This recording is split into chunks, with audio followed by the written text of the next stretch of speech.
Imagine a world transformed, a world bathed in love, overflowing with peace and shimmering with hope. This is the world Jesus envisioned as he climbed a mountainside, his disciples gathered around him, eager to hear his words. This, my friends, is the setting for the Sermon on the Mount, a collection of Jesus' most profound teachings found in the Gospel of Matthew.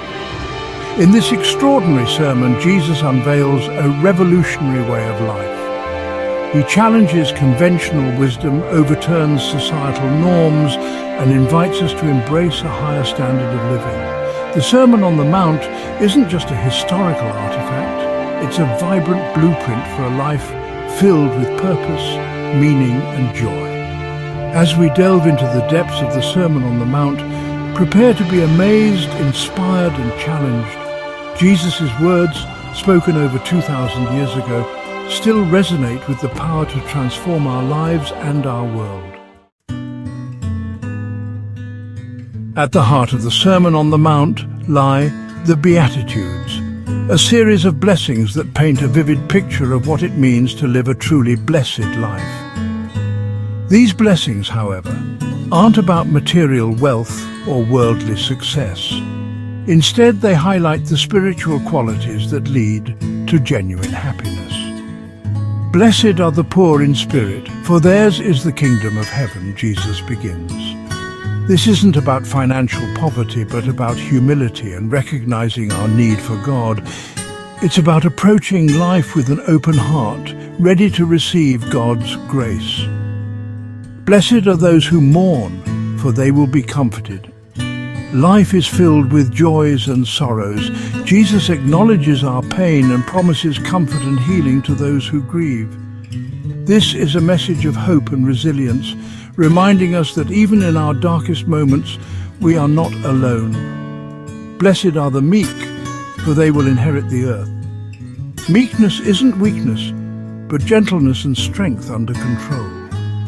It's about treating others with kindness and respect, even when they don't reciprocate.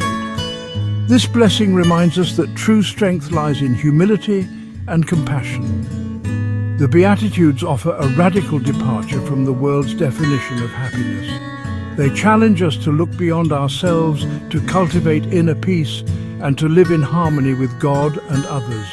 They are a roadmap to a life overflowing with meaning, purpose, and lasting joy. Jesus continues his sermon with a powerful metaphor. You are the salt of the earth, he tells his followers. Salt, in ancient times, was a precious commodity, used to preserve food and enhance its flavor. Similarly, Jesus calls us to be agents of preservation and transformation in the world. We are called to preserve what is good and true, to stand against injustice and corruption. We are called to be a source of flavor and light in a world often shrouded in darkness. You are the light of the world, Jesus proclaims. A city on a hill cannot be hidden, nor can a lamp be hidden under a basket. Instead, it is meant to shine brightly, illuminating the path for all to see.